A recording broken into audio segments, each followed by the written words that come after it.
भारत एक ऐसा देश जिसने आतंक, हिंसा और साजिशों का सामना दशकों से किया है, लेकिन हर हमला अपने पीछे सिर्फ मलबा नहीं छोड़ता। कुछ हमले अपने पीछे सवाल छोड़ जाते हैं, सवाल जिनके जवाब कभी सामने नहीं आए। आज की इस वीडियो में हम बात करेंगे भारत पर हुए 5 ऐसे रहस्यमयी हमलों की जिनके असली मास्टरमाइंड कभी पकड़े नहीं गए, जिनकी फाइलें बंद कर दी गईं और जिनका सच आज भी अंधेरे में है। ये कोई थ्योरी वीडियो नहीं है, ये है फैक्ट्स, रिपोर्ट्स और अनसुलझे सवालों की कहानी। वीडियो के अंत तक बने रहिए, क्योंकि आखिरी हमला आपको सोचने पर मजबूर कर देगा। क्या सच कभी बाहर आने दिया ही नहीं गया? 1 समझौता एक्सप्रेस ब्लास्ट 2007। भारत और पाकिस्तान, दो ऐसे देश जिनके रिश्ते हमेशा तनाव और संघर्ष से भरे रहे हैं, लेकिन इन सब के बीच एक ट्रेन थी, समझौता एक्सप्रेस। ये ट्रेन सिर्फ यात्रियों को नहीं ले जाती थी, ये ले जाती थी उम्मीद कि शायद आम लोग राजनीति से ऊपर उठकर एक दूसरे से जुड़ सकें। 2007 में जब दोनों देशों के बीच शांति वार्ता चल रही थी, समझौता एक्सप्रेस उसी उम्मीद का सबसे बड़ा प्रतीक थी। लेकिन किसी को नहीं पता था कि इसी ट्रेन को शांति का नहीं, नफरत का निशाना बनाया जाने वाला है। 18 फरवरी 2007 रात के लगभग 11:53 ट्रेन पानीपत के पास दीवाना स्टेशन को पार कर चुकी थी। अचानक एक नहीं, 2 धमाके। आईईडी से भरे सूटकेस ट्रेन के 2 जनरल कोच में रखे गए थे। धमाका होते ही आग भड़क उठी। कोच के दरवाजे अंदर से बंद थे, खिड़कियों पर लोहे की ग्रिल लगी हुई थी। लोग बाहर निकलने के लिए चिल्लाते रहे, लेकिन कुछ ही मिनटों में पूरा कोच जलती हुई कब्र बन चुका था। इस हमले में 68 लोगों की मौत हुई। ज्यादातर मृतक पाकिस्तानी नागरिक थे।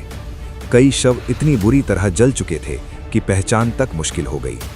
रेलवे ट्रैक के पास जले हुए बैग, कपड़े और पासपोर्ट पड़े थे। सवाल सिर्फ ये नहीं था कि हमला कैसे हुआ, सवाल ये था कि शांति की ट्रेन को ही क्यों चुना गया।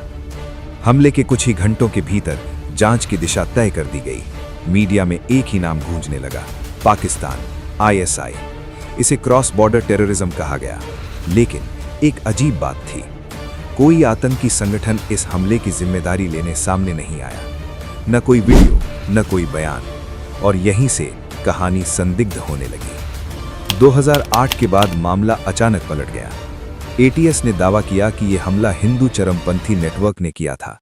नाम सामने आए, स्वामी आसिमानंद और लेफ्टिनेंट कर्नल पुरोहित। एक कथित कबूलनामा सामने आया। देश की राजनीति और मीडिया 2 हिस्सों में बंट गई, लेकिन फिर वही कबूलनामा अदालत में पलट दिया गया।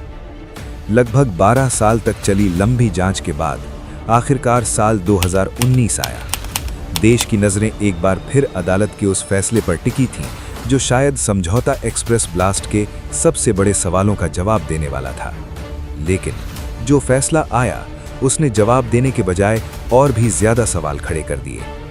विशेष अदालत ने यह कहा कि अभियोजन पक्ष आरोप साबित करने में पूरी तरह असफल रहा।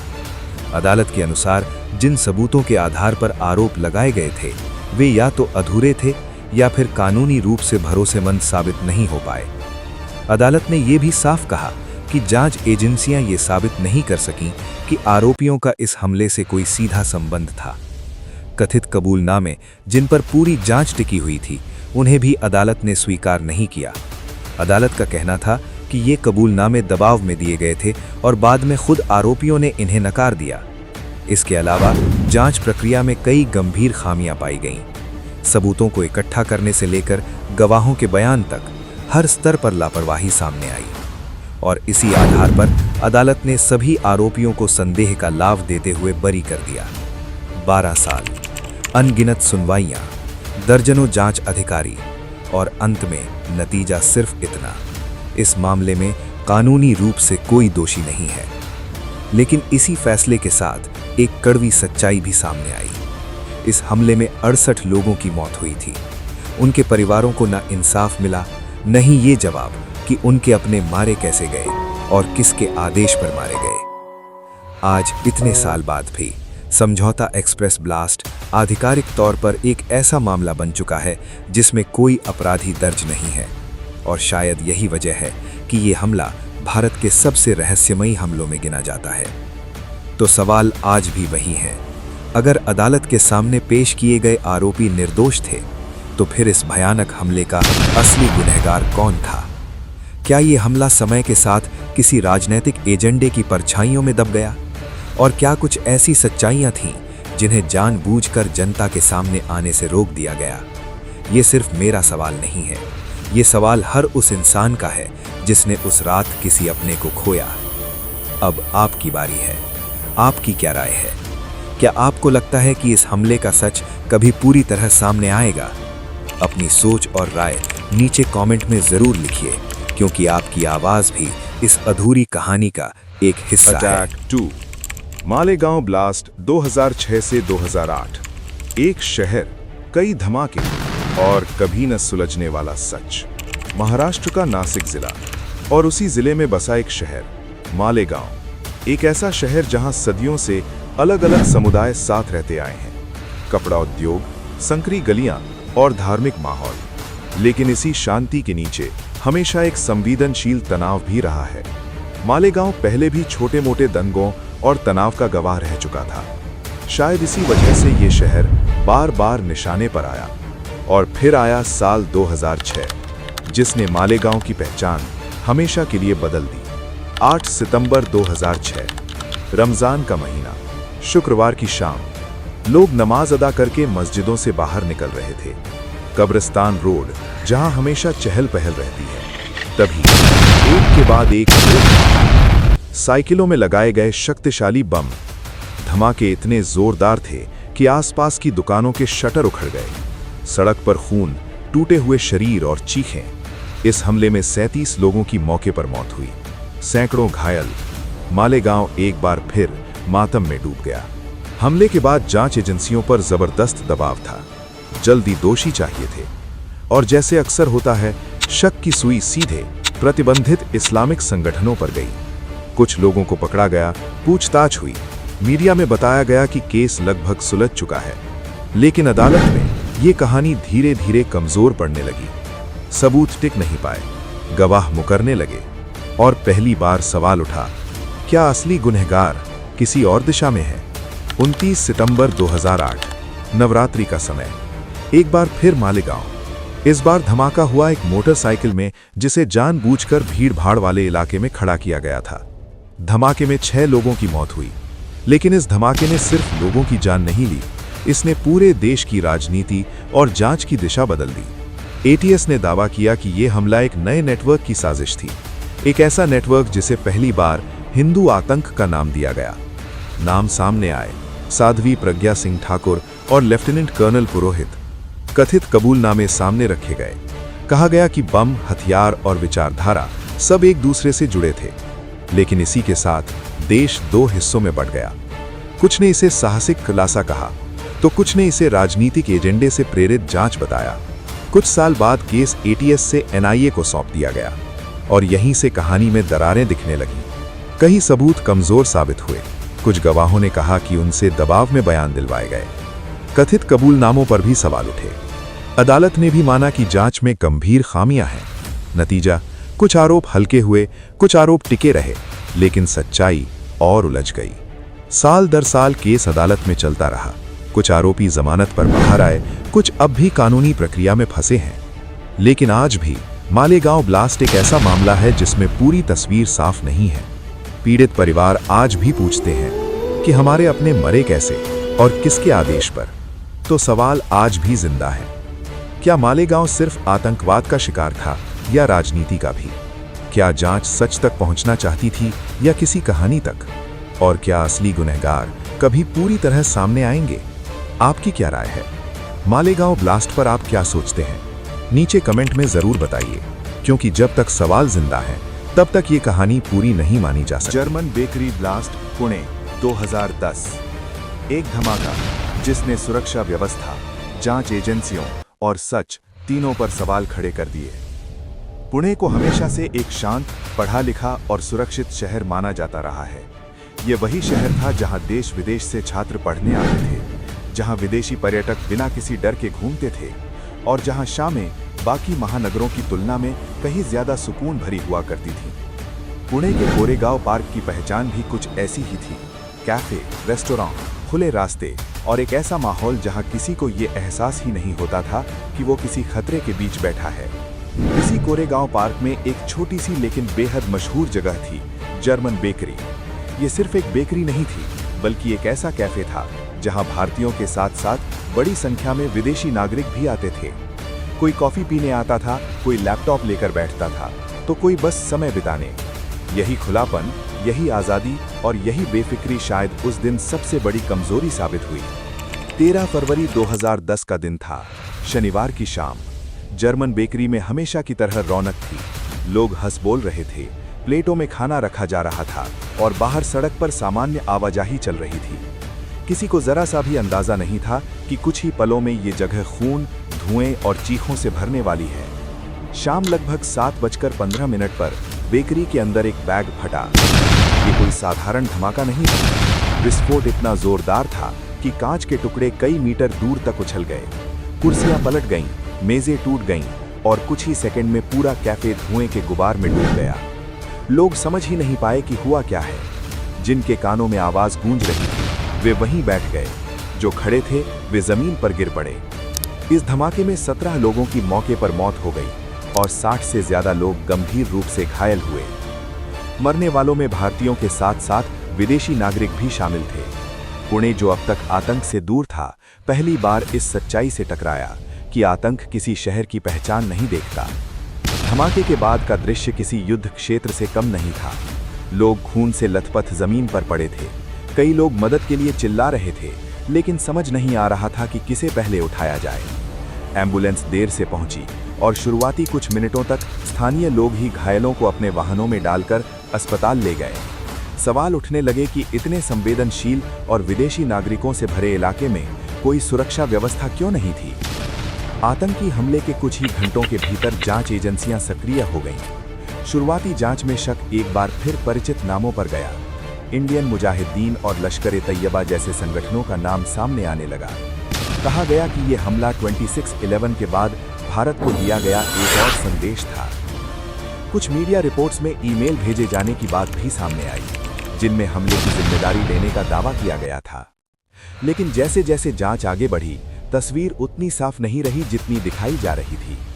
जर्मन बेकरी एक ऐसे इलाके में थी जहां कई सीसीटीवी कैमरे लगे थे, लेकिन हमले के समय कई कैमरों का काम न करना, कुछ फुटेज का गायब हो जाना और गवाहों के बयानों में लगातार विरोधाभास, ये सब बातें जांच पर सवाल खड़े करने लगी। किसी गवाह ने कहा कि उसने एक आदमी को बैग रखते देखा, तो किसी ने दावा किया कि वहां एक महिला भी मौजूद थी। कुछ महीनों बाद पुलिस ने मिर्जा हिमायत बेग नाम के एक व्यक्ति को गिरफ्तार किया। जांच एजेंसियों का दावा था कि वही बम लेकर आया था और उसने ही बैग बेकरी के अंदर रखा था। चार्जशीट दाखिल हुई और केस को लगभग सुलझा हुआ बताया जाने लगा। लेकिन सुरक्षा विशेषज्ञों और कई पत्रकारों ने उसी समय ये सवाल उठाया कि इतना सटीक, इतना योजनाबद्ध हमला किसी एक व्यक्ति के बस का नहीं हो सकता। 2013 में अदालत ने मिर्जा हिमायत बेग को दोषी ठहराते हुए मौत की सजा सुनाई, जिसे बाद में उम्र कैद में बदल दिया गया। कानूनी तौर पर यह केस खत्म हो गया, फाइल बंद हो गई, लेकिन क्या सच में कहानी यही खत्म हो गई? आज भी कई सवाल अनुत्तरित हैं।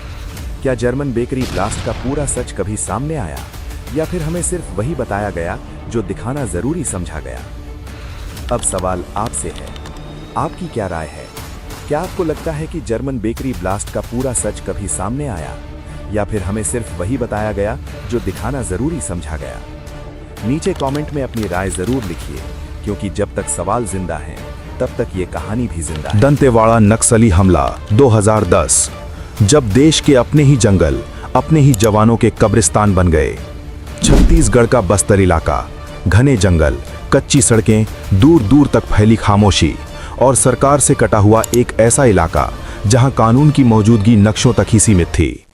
इसी बस्तर के भीतर आता है दंतेवाड़ा, एक ऐसा नाम जो 2010 के बाद भारत के इतिहास में डर और असहायता का प्रतीक बन गया।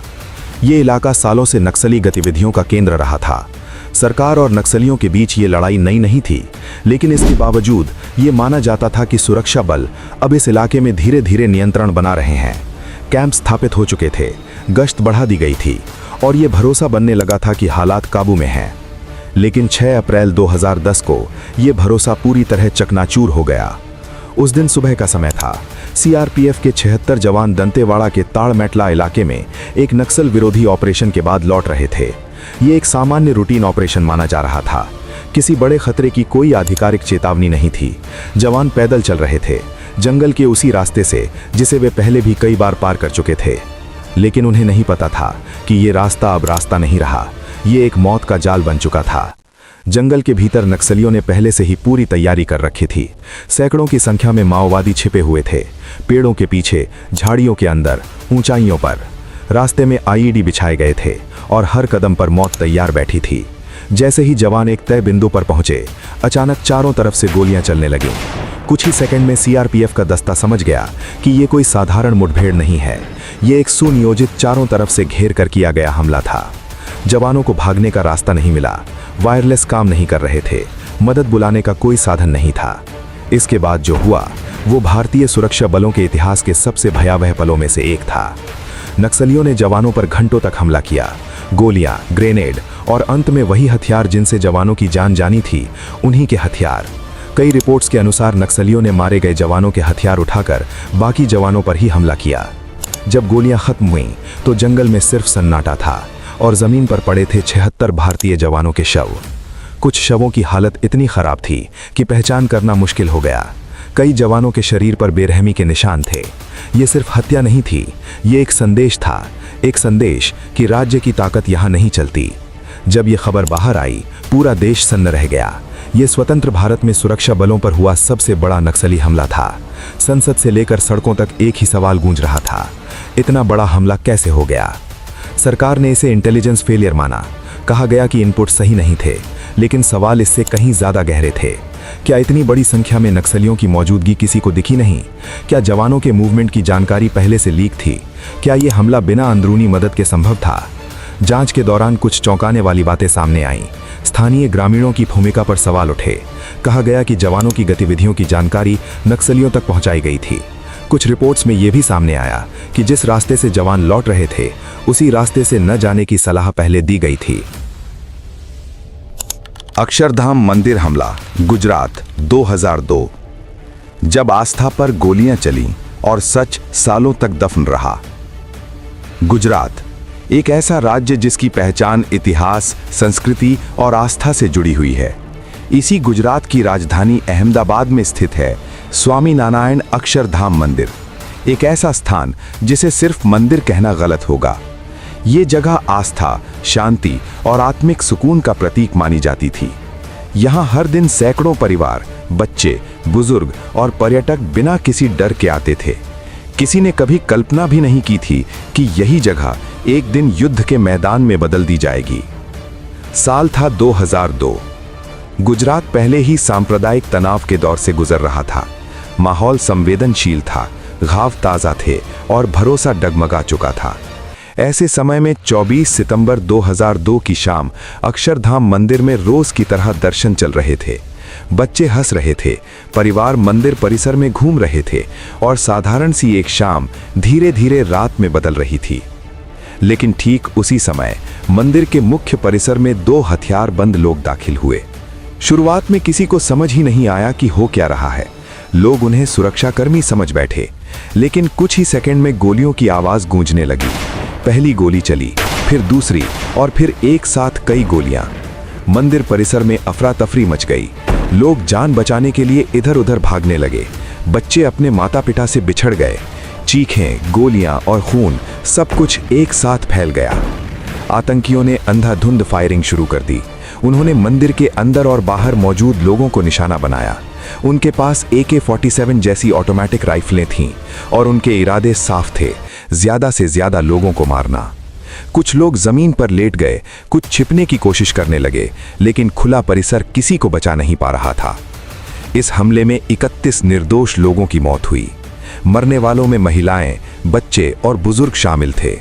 ये कोई टारगेटेड हमला नहीं था, ये एक संदेश था और वो संदेश खून से लिखा जा रहा था। सूचना मिलते ही स्थानीय पुलिस मौके पर पहुंची, लेकिन स्थिति उनके नियंत्रण से बाहर थी। आतंकियों ने ऊंची जगहों से पोजीशन ले ली थी। हर मूवमेंट पर गोलियां चलाई जा रही थीं। हालात इतने गंभीर थे कि कुछ ही देर में नेशनल सिक्योरिटी गार्ड को बुलाने का फैसला किया गया। पूरी रात मंदिर परिसर घिरा रहा। चारों तरफ सुरक्षा बल, अंदर छिपे आतंकी और बीच में डर से सहमे लोग। ये ऑपरेशन घंटों तक चला। अंधेरा, सीमित जानकारी और आम नागरिकों की मौजूदगी, हर चीज ऑपरेशन को और खतरनाक बना रही थी। आखिरकार अगले दिन सुबह तक दोनों आतंकियों को मार गिराया गया। ऑपरेशन खत्म हुआ। मंदिर परिसर से धुआं उठ रहा था। जमीन पर खून के निशान थे और पूरे देश में एक ही भावना थी, सदमा। शुरुआती जांच में दावा किया गया कि हमला पाकिस्तान समर्थित आतंकियों द्वारा किया गया था। कहा गया कि इसका संबंध सीमा पार संगठनों से है। कुछ लोगों को गिरफ्तार किया गया। उनके खिलाफ चार्जशीट दाखिल की गई। अदालत में केस चला और कुछ सालों बाद निचली अदालत ने आरोपियों को दोषी ठहराते हुए सजा सुना दी। लेकिन यहीं से कहानी ने एक अजीब मोड़ लिया। साल 2014 में सुप्रीम कोर्ट ने इस केस में ऐतिहासिक फैसला सुनाया। कोर्ट ने कहा कि जिन लोगों को दोषी ठहराया गया था, उनके खिलाफ पेश किए गए सबूत भरोसेमंद नहीं थे। गवाहों के बयान विरोधाभासी थे। जांच में गंभीर खामियां थीं और सबसे अहम बात, आरोप साबित करने में जांच एजेंसियां नाकाम रहीं।